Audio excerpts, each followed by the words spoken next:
Hello, and welcome to Speak Up Podcasts in English, the podcast where we explore the fascinating stories behind the words we use every day. I'm Mary. And I'm Bob. Remember, dear listeners, this podcast is specially designed for English learners. We speak clearly and a little slower, and we'll explain some wonderful and sometimes surprising phrases. That's right. Today's topic is a thrilling one. We're diving into the history of common English idioms. And, as they say, the devil is in the details. Ooh, I like that phrase already. What does it mean, Mary? It means that the hidden details of something are often where the problems or the most interesting secrets are found. And that is so true for our topic today. Everyday phrases with surprisingly dark origins. Wow, dark origins? That sounds mysterious. It is. We sprinkle these expressions into everyday conversation like linguistic confetti. They're catchy little turns of phrase that make our language colorful and familiar. We bite the bullet when the moment calls for bravery.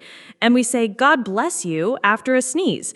And while these idioms sound harmless enough, they are just two of many everyday phrases with dark origins. And not just mildly dark, more like bloody battlefields and plague-ridden streets dark. Exactly. Beneath the surface, some of our favorite expressions have surprisingly twisted origin stories. That cheerful saying you used at lunch, it may have been born centuries ago in a bloody war, a filthy prison, or a disease-ridden alley. That's incredible, but why do we use them if they are so dark? Well, etymology expert Jess Safaris explains that some terms that have dark origins probably felt less dark in their day. For others, the history isn't crystal clear, but that's part of the intrigue. I think we just like a good story, she adds. I know I do. I'm eager to learn a lot about it. Let's get started. Let's begin with a classic weather phrase, raining cats and dogs. This one dates back to 1738. Oh, that's an old one. What could be dark about rain and pets? Well, heavy rain often sends everyone running indoors to stay dry. But centuries ago, there was an even more pressing reason to avoid the streets. Jess Safaris tells us that back when public sanitation was practically non-existent, a downpour would wash all kinds of unpleasant things into the gutters, including the corpses of dogs and cats. Oh no, that is a grim image. It is. A writer named Jonathan Swift captured this grim reality in a 1710 poem. He described the floodwaters carrying, quote, sweepings from butchers' stalls, dung, guts, and blood, drowned puppies, stinking sprats, all drenched in mud, dead cats, and turnip tops come tumbling down the flood, end quote.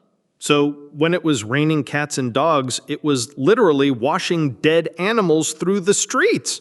Those heavy rains sure were a messy business back then. Okay, what's our next phrase? Next up is die hard. This dates back to 1792. I know this one. I'm a diehard fan of my local football team. It means I never give up supporting them. That's the modern meaning, yes. But originally, the term meant something much more serious. According to the Oxford English Dictionary, it meant a person who was prepared to fight or offer resistance until death. It was about literal life and death. So today, the word diehard means one who refuses to change their opinion or one who's an intense fan of something like a sports team. But originally, it was about someone willing to die for a cause. Exactly. As you said, Bob, I'll stick with the modern definition. I mean, I love the New York Giants, but I'm not going to die for my football team. Definitely not. Now let's continue with more phrases from our list. How about crocodile tears? Great choice. This phrase dates back to around the year 1400. Someone who cries crocodile tears is someone who isn't actually sad at all, but is just pretending to be sad. But what does it have to do with crocodiles? Do they cry? It stems from a medieval belief that crocodiles weep while they are devouring their prey. But while crocodiles do produce tears, it's mostly to moisten their eyes. The behavior has no emotional base, explains Zafaris. They may not do so specifically while they're eating, and they're not sad about it. So the phrase describes hypocritical sorrow. So if my friend says he's sorry he ate my last cookie while he's still chewing, he's crying crocodile tears. Perfect example, Bob. Now, let's talk about pulling one's leg. This dates back to 1852. Oh, I use this all the time. It means to joke around with someone or fool them. It does now, but having one's leg pulled was once a very serious matter. It's believed the phrase originated in 19th century London, where thieves would literally pull on people's legs to trip them. Then they would rob the victim while they were on the ground. Yikes, that's a dark origin for a friendly joke. I'll think twice next time I tell someone I'm pulling their leg. It's fascinating, isn't it? Let's do one more before a short break. To wreak havoc. That sounds powerful, like the storm wreaked havoc on the town. That's exactly right. It means to cause a lot of chaos or damage. This phrase has always had a negative meaning. It comes from old words meaning to avenge or drive out and to plunder or pillage. Soldiers would literally cry havoc on the battlefield as permission to start ransacking and destroying everything.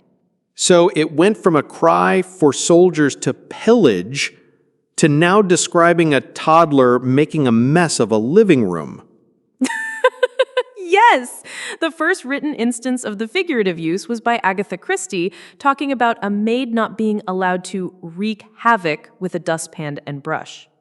Listeners, we have to take a short break, but stay with us. When we return, we'll uncover the dark histories behind phrases like bite the bullet and meet a deadline. You won't want to miss it. So keep listening to our podcast because more is about to come. Stay tuned and let's keep up learning English.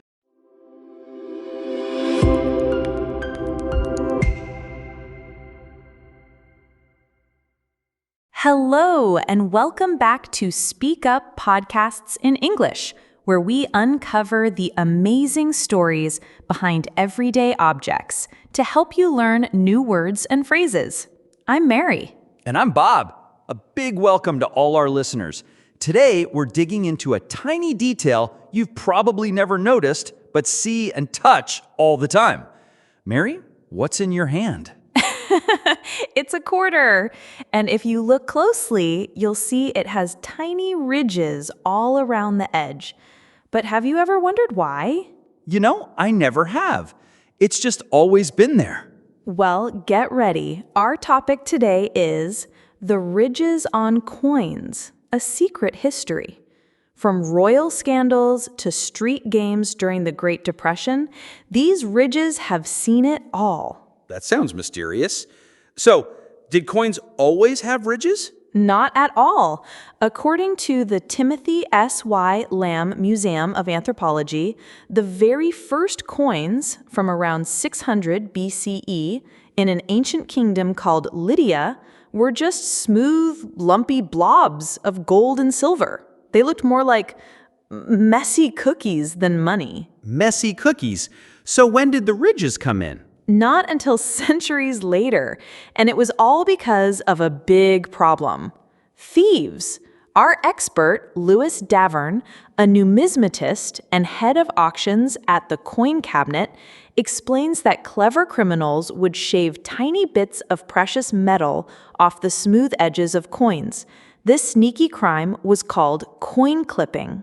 They were literally stealing money from money. How did people stop them? This is the best part. They called in a famous scientist, Sir Isaac Newton. Yes, the man who discovered gravity. Newton became the master of the Royal Mint in England in the late 1600s, and he introduced milled edges, those ridges, as a security feature. So Newton was a crime-fighting coin designer too. That's amazing! It is! The ridges made it obvious if a coin had been clipped because the smooth edge would stand out. According to the United States Mint, when the U.S. started making its own coins in 1792, they adopted this brilliant idea too. But here's a question for you, Bob.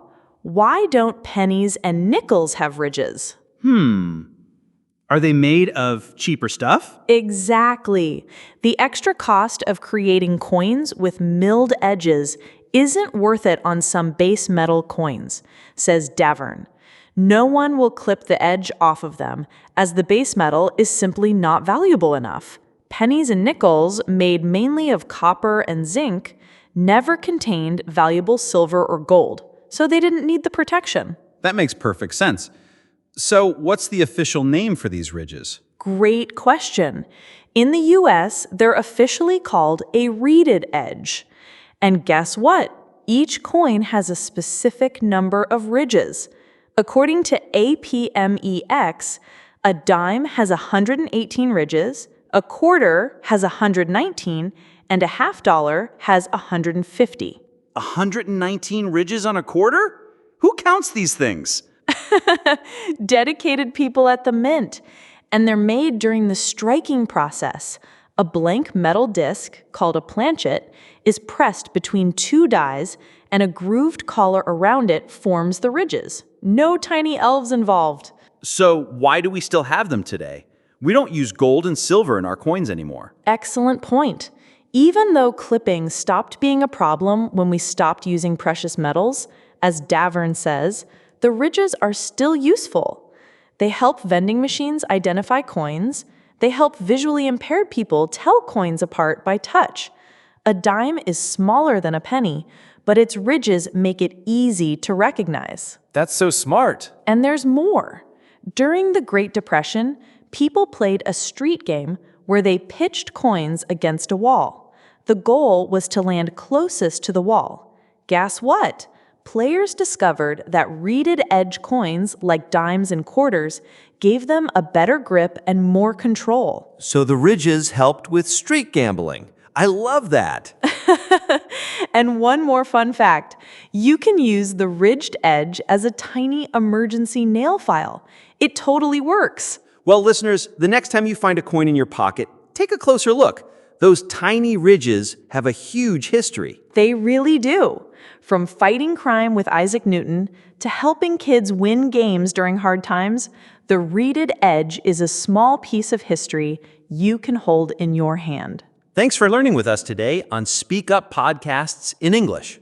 Keep curious, and we'll see you next time.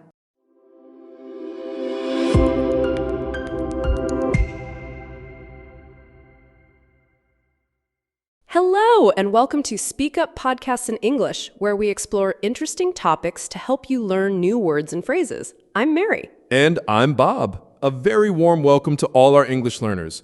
Remember, we speak a little slower and clearer to help you understand, and we'll explain some useful vocabulary. Today's topic is one that many people around the world wonder about. Bob, what's the first thing you drink in the morning to wake up? For me, it's definitely coffee.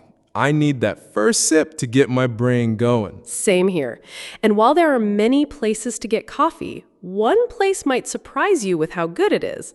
Our topic today is here's why McDonald's coffee tastes so good. McDonald's? Really? I know they're burgers and fries, but coffee? It's true. For many people, that piping hot cup from McDonald's is the crème de la crème. That's a French phrase meaning the best of the best, of coffee on the go. But why is it so darn good? It's not magic, but it might as well be. So where does this amazing coffee come from? This is a great story. McDonald's coffee is sourced almost entirely from a family business based in California called Gavinia Gourmet Coffee. The founder, Don Francisco Gavinia, was born on his family's coffee estate in Cuba. He started the company in 1967 after moving to Southern California. So it's a real family company with a long history. Exactly. And they started their partnership with McDonald's way back in 1983. Today, Gavinia is McDonald's #1 coffee supplier. They source their beans from all over the world, from Central and South America to Southeast Asia and East Africa. That's global. And I imagine they care about how the coffee is grown. They do. The coffee is always certified as Rainforest Alliance, Fair Trade USA, or USDA Organic. This means it's grown in ways that are better for the environment and that support small farmers. So your coffee is not only delicious, it's also ethical. I love that. But what makes the taste so special? It's no accident. There are several reasons. First, the beans arrive green at the roasting facility. Green? Like the color? No, in coffee terms, green means the beans are cleaned but not roasted yet. This is important for freshness. Then, the most important part is the roasting process. Gavinia has perfected it. They have figured out the right temperatures for different beans, and they have an expert called the roast master who has been with the company for more than 25 years. A roast master? That sounds like a very important job. It is. He monitors the process closely because roasting makes the biggest impact on flavor. After roasting, they package the beans right away in a foolproof system. That means a system that is so simple and effective, it's impossible to get wrong. This keeps oxygen out and seals in the freshness. So the beans are fresh, roasted perfectly, and packaged well. But what about the people making the coffee at McDonald's? Excellent question. Great beans are only part of the process. Gavinia actually has a training program for McDonald's employees. They educate the team members about the best methods for making the perfect brew every single time. So from the bean to the cup, everything is carefully controlled. That's impressive. Now, how can I make my McDonald's coffee taste even better? I love a good hack, a clever trick or tip. Oh, there are so many fun ideas, especially from TikTok. For example, you can order a vanilla ice cream cone and dip it into a black iced coffee for a Korean iced coffee. That sounds delicious. Or create a Snickers iced coffee by ordering a hazelnut iced coffee and adding chocolate syrup, caramel drizzle, and whipped cream. You can even order a vanilla shake and a double shot of espresso and stir them together for a coffee shake. My mouth is watering. I need to try these. But what if I want to make this coffee at home? Can I buy these magic beans? This is the one downside. To get the exact same brew, you have to go to a McDonald's. The coffee they use is sold only through Gavinia's wholesale division. That means they only sell large quantities to businesses, not to individual people. Oh, that's a shame. But don't worry, there is a solution. You can order similar coffee from Don Francisco Coffee, which is the retail arm, the part that sells to the public, of Gavinia. On their website, you can find whole beans, ground coffee, pods, and more. It's like the ultimate McDonald's coffee challenge to find the closest match. I love a good challenge. So, to summarize, McDonald's coffee is so good because of a family company's perfect beans, expert roasting, smart packaging, and trained baristas. That's it. It's not just one thing. It's the entire process working together to create that perfect, delicious cup of joe. Well, listeners, I think Mary and I need to go get a coffee now. We hope you learned some new words today like creme de la creme, foolproof, and wholesale. Until next time, keep practicing your English with Speak Up Podcasts in English.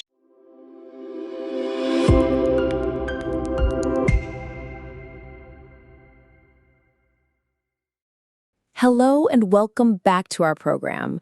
In this podcast, where we explore fascinating topics and useful language used to describe them. I'm Mary. And I'm Bob. A very warm welcome to all our listeners learning English. We speak clearly and explain interesting phrases to help you learn. Today's topic is a delicious mystery that many of us have experienced but maybe never understood. Bob, have you ever ordered a drink on an airplane that you would never normally drink on the ground?